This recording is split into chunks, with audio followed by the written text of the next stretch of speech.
À boca de cena. O escritor escreve, o leitor lê. Aqui, à boca de cena. Ouve. Ainda não estamos no tempo do Natal, onde este conto tem entrada. Mas chegaram os névoas do Porto, a umidade nos vidros das janelas, as castanhas começaram a cair dos ouriços. Então ouçam. O Bodo. Se julgam que vou contar-lhes uma história de Natal com pinheirinhos, presépios e neve fingida, estão muito enganados. Não é isso. Nada de episódios com o menino pobre, ou o facínora que regressa ao bom caminho, ou o grande artista tocado pela inspiração dos simples. É outra coisa muito diferente e aconteceu no Porto, onde mais podia suceder este caso grosseiro e, apesar de tudo, límpido e cheio de uma coragem misturada com o mais delicado espírito, que não é o da moral pública, muitas vezes, mas o da verdade. Foi no Porto, e não são precisos aqui muitos personagens. 2 bastam, a não ser que alguém de vós queira também participar, porque o momento lhe pareça mais propício do que qualquer outro durante todo o ano. Podem hoje sentir mais amor os corações vazios?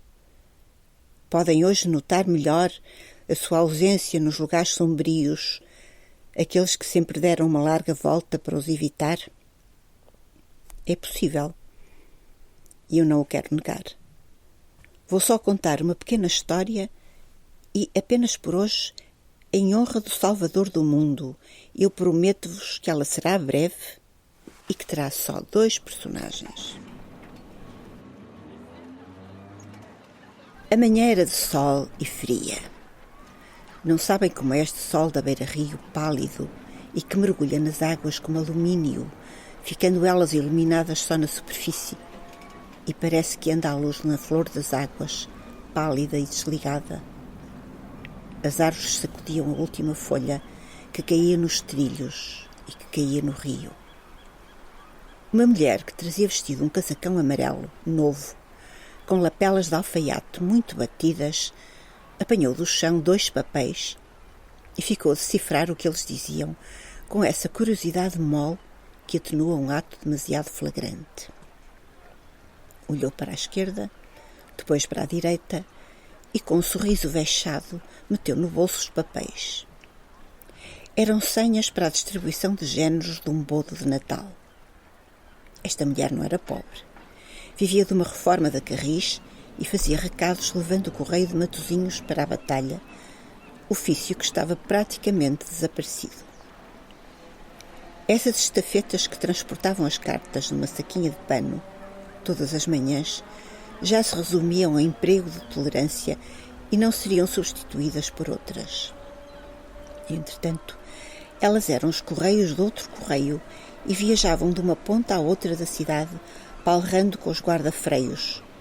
Esta era ela própria viúva de um condutor, e trocando os melhores cumprimentos com funcionários e domésticas, essa população do ponto e agentes da economia privada que se deslocavam com as suas ceiras e as suas pastas nos elétricos que cheiravam a umidade.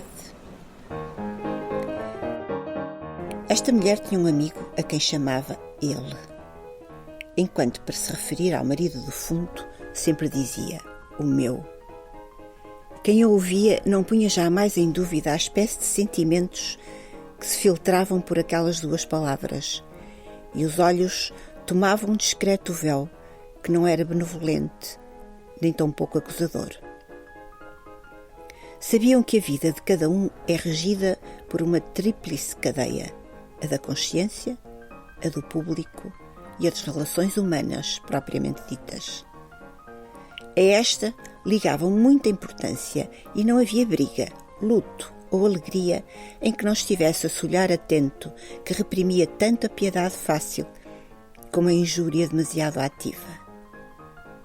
A recoveira de correio, criatura notável pelo seu caráter misto de sensibilidade e senso prático, desarmava muitas vezes os seus inimigos com a evocação daquele a quem chamava o meu, e comovia o espírito fatalista dos seus juízes quando se referia a ele. Vivia assim, criando 2 filhos com probidade e reservando-se pequenos direitos que iam dar em cheio na tábua da lei, mas que no fundo eram recursos que não se destinavam à história. Porque, de resto, ninguém era mais prudente nem mais razoável. Ela estava sempre pronta a comentar com lógica impressionante os males do mundo e os seus autores. Era intrometida e belicosa, cheia de razões quase boas e que causavam no meio de um ajuntamento uma disposição pronta a manifestar-se a seu favor. Era, enfim, a mulher da rua por excelência. Na manhã em que vestira o seu belo casaco cor de pelo de boi, ela encontrara as senhas para uma consoada e decidiu aproveitar-se delas. Dirigiu-se para o posto onde se distribuíam os víveres e instalou-se na bicha com a sua disposição de princípio sempre austera, mas que não tardava a ser comunicativa e galhofeira. Havia entre gente remediada, alguns pobres, transidos, com a pele amolecida sob a barba e um ar de cobiça humilde. Empurravam-se e armavam pequenos escândalos, pedindo auxílio com os olhos em volta, aqueles olhos onde não havia senão uma aguda súplica egoísta, uma impotência que causava náusea ver. A recoveira aplacava-os. Mostrava-se um pouco ofendida com aquela bulha e achava mesmo imprópria de tal gente a esmola que iam recebendo. Mas não o dizia. Coitados. Hoje é o dia grande deles. Sorria com beatitude, tendo o cuidado de mostrar que para ela havia com frequência dias de fartura e que não estava ali por necessidade, mas quase por cortesia para com os benfeitores. No fim de contas, quem gosta de dar precisa de estímulo de umas almas reconhecidas, mas não miseráveis a ponto de parecerem insensíveis. Receber uma esmola é uma arte que poucos aperfeiçoam com a delicadeza, a graça, a sublimidade, a confiança nobre e a languidez que é toda uma ética. A recoveira sorria, e para as outras mulheres que com capinhas de lã e saias espipadas estavam com ela à espera do bodo, tinha uma suficiência cúmplice a que não faltava dignidade. Era um dia de sol e frio. Havia um trânsito vivo e desordeiro, e essa coletiva exuberância do pré-recebido e da festa que se aproxima. Uma peixeira que passava, grande e máscula, com esse rosto vermelho dos que nas madrugadas se agasalham com água ardente, e essas mãos hábeis e duras que espostejam e que escorcham, parou de repente e bradou muito alto. De casaco comprido. Olhem quem vem receber a ceia. Olhem para esta de casaco comprido. Ladrona, que a mim não me dava um bago de arroz se eu o pedisse. Vai para a tua casa comer com o fêmeo o que é dos pobres. Ladrona. Abria as grandes mãos e apresentava-as nuas como prova da sua verdade. As sobrancelhas esbranquiçadas brilhavam como faíscas que dos olhos se soltassem. A recoveira ficou abalada, mas não por muito tempo. Quis primeiro desprezar aquele incidente, mas o sangue puxava-lhe para a batalha e a outra não o deixava de modo tão fácil ignorar a provocação. Pôs-se a gritar então com tal vontade que imediatamente arranjou quem entendesse e se colocasse do seu lado. Cristo, disse a peixeira, como elas defendem o osso. Aviai-vos, mulheres, vinde para cá. Arranque-vos das goelas a campainha, de casaco comprido. Não viram? E que te importa? Que te importa? Que te importa? Não são os casacos que te dão o lucro? Ganho o meu pão com limpeza e mereço mais do que recebo. Apanho toda a chuva que o céu quer despejar e quando me queixo dizem-me: o teu lugar há muito que devia ter acabado. É um emprego que não se admite nos dias de hoje. Mas nos dias de hoje, come-se como nos outros. Ora, não me segues a vista, não me faças falar. Aposto que tens mais aguardente no bucho do que rabanadas eu hei de ter esta noite. Ela que diz? Não teres uma cruz na porta quando a abrires ao meio-dia, de casaco comprido, não viram? Vinde para cá todos, que não valeixe todos juntos um coelho rendido. Dava palmadas nas ancas e a sua voz rouca enchia a rua. Juntava-se povo.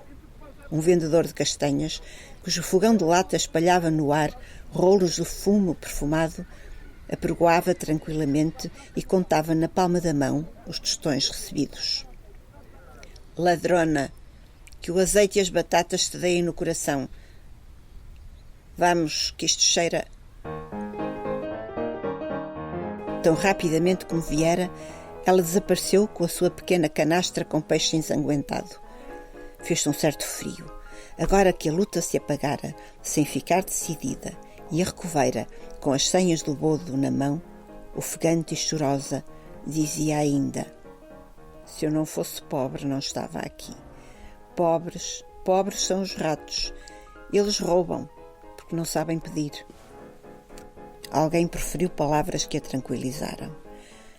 Estava agora mais humilde e enxugava gordas lágrimas, suspirando com estremeções patéticos. Aconselharam-na a beber água fria. Ela disse que a água de manhã lhe fazia mal e pôs-se a contar as suas doenças, ou as que conhecia nas suas vizinhas, com uma espécie de leite macabro e recusando-se a acreditar em remédios, em médicos e em curas. O meu, que sofreu muito, andou pelas mãos de todos os doutores e ainda hoje era vivo se os não ouvisse.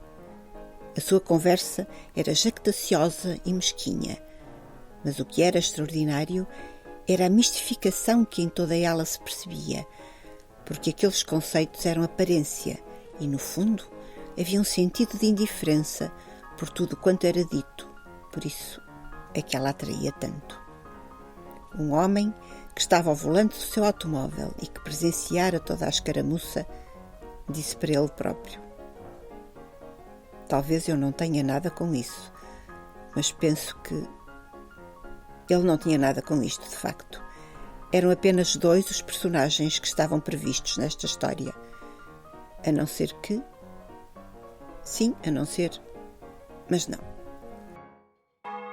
O terceiro personagem pode estragar tudo, mesmo que apareça em honra do Salvador do mundo.